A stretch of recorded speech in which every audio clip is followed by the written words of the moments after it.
Oh man, looks like it's time for some repairs on this thing.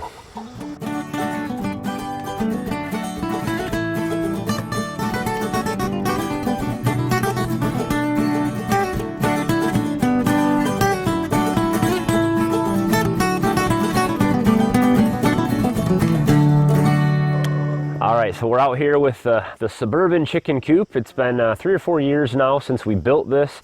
It has been it's been a good coop. We've repurposed it from the Suburban setting we started in. We've moved it out here onto the farm. I mean, this thing has been moved. Help me. Forget it. Let it go. It's been dropped. Honey. It's okay. Your leg just snapped in half. It's been dropped again. Okay, go ahead. A little bit slowly. Okay.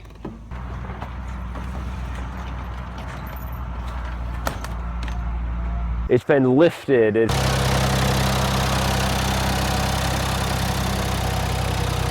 been pushed.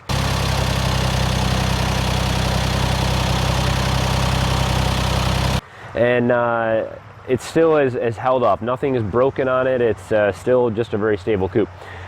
So many people have, we have free plans for the coop available on our website, which I'll link to in the description. You know, there's no strings attached. I put plans together for it, and they're available for you guys who want to kind of copy the design or imitate it in any way. So many people around the world have built this same coop or something very similar, or based their coops off this idea, I'm humbled and thankful that so many people have copied the design. I think it's awesome. And recently, down in Florida, Hurricane Irma came through, and some families sent us video footage of how their coop held up throughout the hurricane.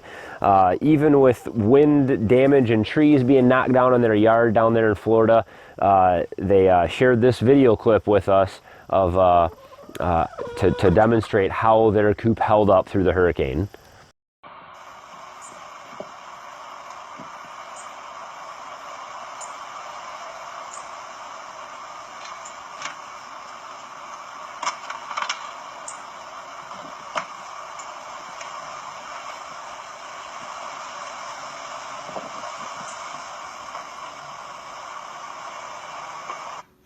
So I guess that makes this coop a hurricane-proof design. It held up pretty well down there, and they said that they got some pretty severe winds in that through their area. So very cool. They did bring their chickens inside during the hurricane, but wanted to see how well it held up. So pretty awesome. I appreciate them sharing that video with us. So I just wanted to take you guys through the coop here and kind of show you there's a few things that I'm gonna fix. There's a few things that have done really well, and some things I may have changed. So I'll take you through a little tour here. We'll show you what's working, what's not. We'll get this thing fixed up. So the exterior of the coop has held up really well. There are just a few spots here. I did use OSB on the roofing, and just these side edges here that are exposed. They are starting to see a little bit of wear in some areas where the water gets into that OSB. OSB is not a good exterior wood. It needs to be covered, but the deck stain did seal it up fine. I mean, even the front edges here where it gets wet all the time, it hasn't damaged it at all. So the Ondora roofing has been great. I've had really no issues with that. It's been through quite a lot. Actually, it's a lot tougher than I thought it was. And it's held up just perfectly fine. There's been no issues with that. So the whole exterior has been 100% fine. All the supporting structure along the bottom, no rot, no nothing. Again, the deck stain is what I recommend for that. I didn't even use treated wood on the bottom. I don't believe, and just with the deck stain on it, it's kept it really nice. The paneling that I used on the exterior here has been held up just fine. You know, there's been no damage with any of that. It hasn't gotten wet or anything, and the doors and everything have been, had no issues. One piece that that I'm going to fix today actually is the nesting box roof, and this is something I would definitely recommend if you're building this coop to do plywood instead of OSB. This takes a lot of water directly on it, and also what happens in the wintertime is the water comes off the edge here and it freezes, and it ends up splitting this apart, and then the water will continue to get in there even though it was deck stained, and it ended up just rotting this all away.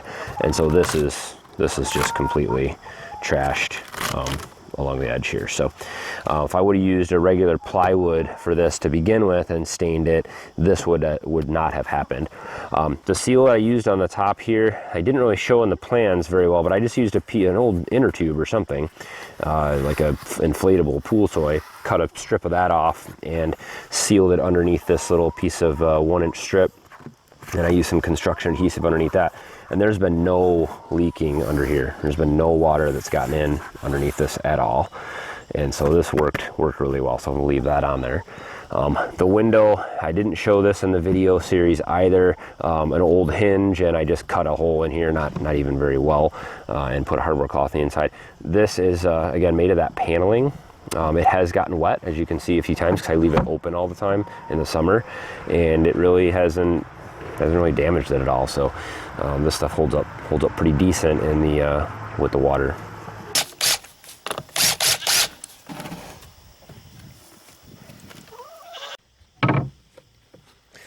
I'm in here tearing things apart, and poor Bloody Mary's in here.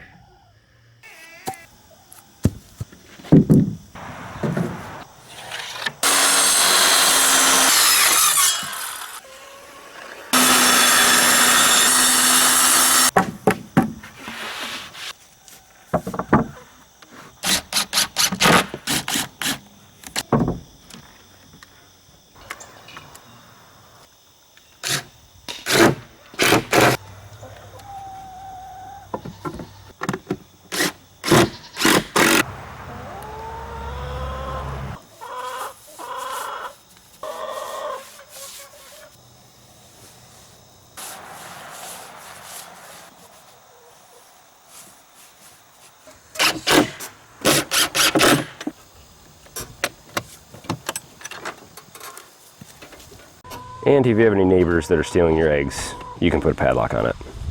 Well, there we go. We got a brand new lid on here, all nice and stained up, and I put some extra stain on the ends there. Hopefully that seals up the plywood. Plywood will last way longer in the wet weather, even if the water does get into the ends here or in here. It will still last quite a long time. So, but this is gonna work good. This is 3/4 inch pine plywood that I used, and this little frame that goes on the underneath of it, all it does is it just helps to keep, when this closes, it just helps to kind of seal up this gap on the inside from drafts.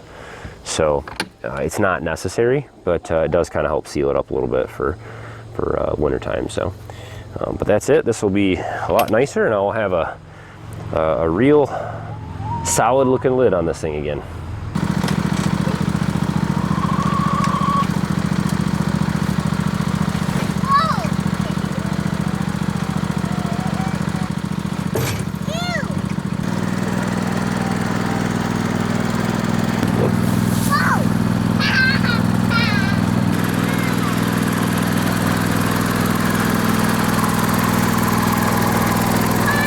So that's pretty much the clean out process with the easy clean out tray. A couple things I did change in the plans. So if you download the plans, the changes are already made. I made the gap here for the clean out tray larger. I think I made it like 6 inches taller, so that when you have a pile of bedding and messes and stuff in there, you can pull this thing out without it. Right now I just don't have enough clearance. I end up having to take stuff out and put it on the tray like you saw there. So that's one change I did make in the plans, as well as I already, in the plans, I adjusted the nesting boxes so that they will, they're actually higher up and they're to the same level as this 2x4. So you can clean the stuff, you can just brush it right out into the pan and then pull it right out. So it makes it a lot easier to clean that way. The pan itself has held up really well. Surprisingly, I did not think that these linoleum tiles were gonna stay stuck to this thing, but over the years and all the cleanings and everything else, they've stayed stuck. Some of them are kind of lifting up in that, but I mean they're not going anywhere. And I scraped this thing and clean it out that way, and it's been fine. I did stain this whole pan, bottom, top, and all the edges with that same deck stain, as well as I stained the bottom of the coop itself. That's all OSB. I haven't had any problems with the OSB that's been on the inside of anything, including the door that's made out of OSB, the sliding door, or the flooring or anything like that. That's all been totally fine. No issues with that at all. So.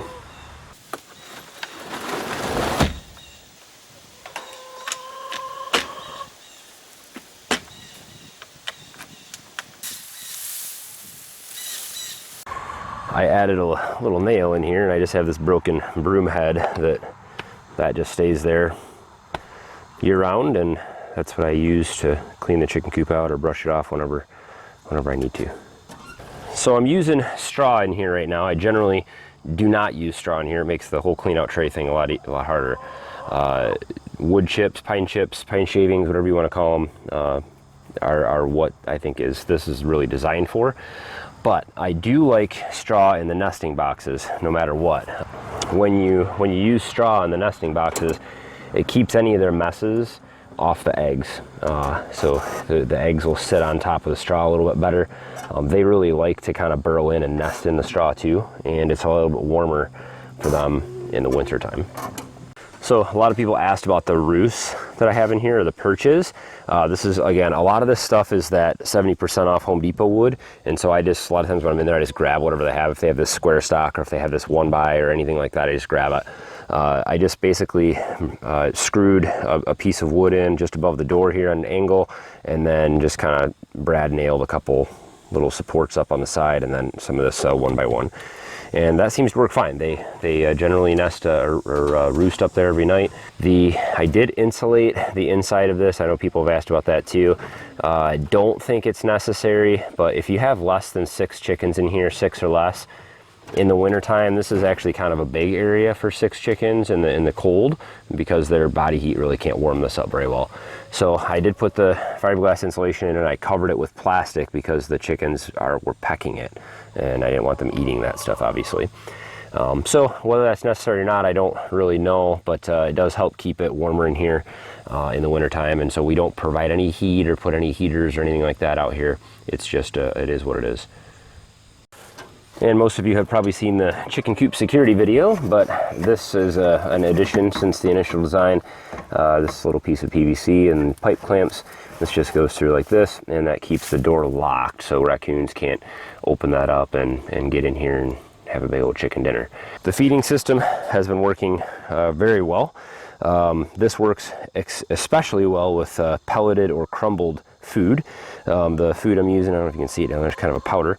It's a local grain mill that mashes up the food and grinds it up from all local sources of different grains and stuff like that. I have not yet converted over to organic for this coop. This is still a kind of a production feed.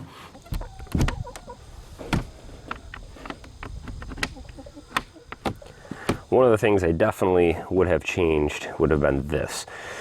It's not bad. This is a pretty easy bolt lock to open and close, but it would have been a lot nicer to have a regular gate handle on here. They were just so much more expensive at the time, and I was trying to be cheap. It's been working fine, and obviously I haven't changed it, but at some point I may get a bigger gate latch for this so you can open it a little easier than pulling on this tiny little thing, especially in the winter. The new run that we have built here has kind of completed. It didn't turn out exactly as nicely as I wanted it to, but it did turn out okay. I did run 2x4s between all the posts to help keep everything straight. Some of the stuff chipped and twisted, and I should have done this differently. So, you know, you live and learn, and next time I've got some good tips to build a better, nicer looking, straighter fence, but it keeps the chickens in, does its job. So the other thing that I just did a video on recently was this automatic watering system. This is from Farmer Brad. It has the chicken drippers on the bottom, has an automatic float valve in it. This has replaced the tube, PVC tube watering system that I had with the initial coop, and this will kind of be the permanent solution out here. I'll put a heater in it in the winter.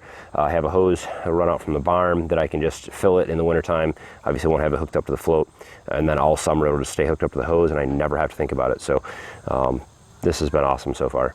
I will put a link in the description to these again as well. I know a lot of people were interested in these. I think it's a great little deal. So link in the description to find this, and I think you get a $5 discount still. So the Suburban chicken run, I guess, is detached and no longer in use.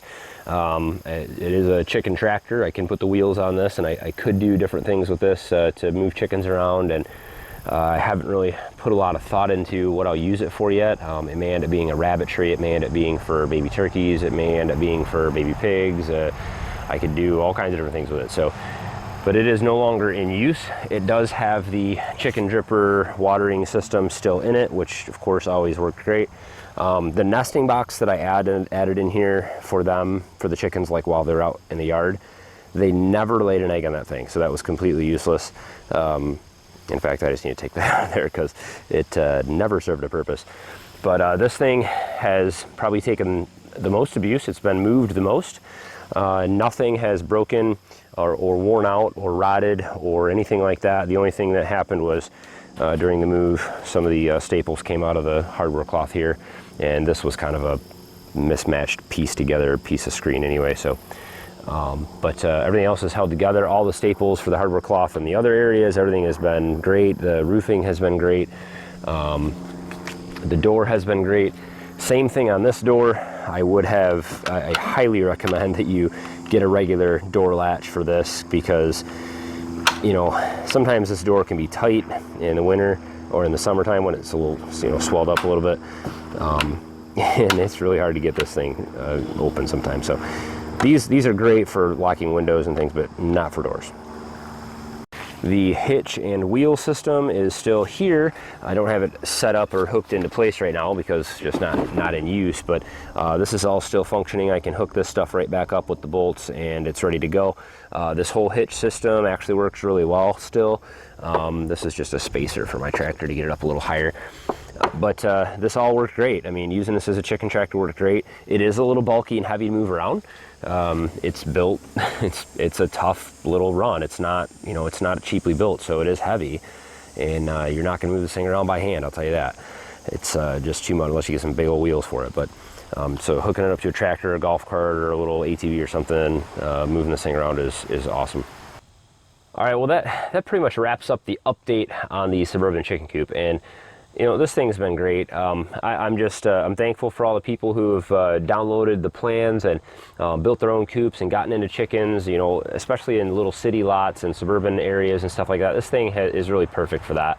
You know, the plans are available for free. I'll put a link in the description and in the comment there so that you can, you know, if you're interested in doing this, maybe in the spring, check out the plans, get your stuff together, start looking at Home Depot for wood and their cull cart, it's called. A lot of people call it the cull cart. It's basically just scrap wood that's twisted or bent, or, you know, people returned or whatever. 70% off. I mean, you could build this entire coop out of that stuff if you got a few months to look around at Home Depot and Lowe's. They both have them. You could get everything for it. I've even seen roofing and stuff like that, shingles, all that stuff you could do. So you could build this thing for pretty cheap. I do have cost breakdowns and other things in the other videos I've done. I have a whole series on this coop and all the things I did to it, all the upgrades, all the changes, all the different things I tried. I'll put a link to that whole playlist up at the top there if you are up here, if you're interested in checking it out. So as always, guys, thank you so much for watching. And if you have questions about anything with the coop, anything I forgot to, you know, that you're wondering about and I forgot to talk about today, throw it down below. I'll answer that stuff. As always, guys, thanks for watching. Have a good one.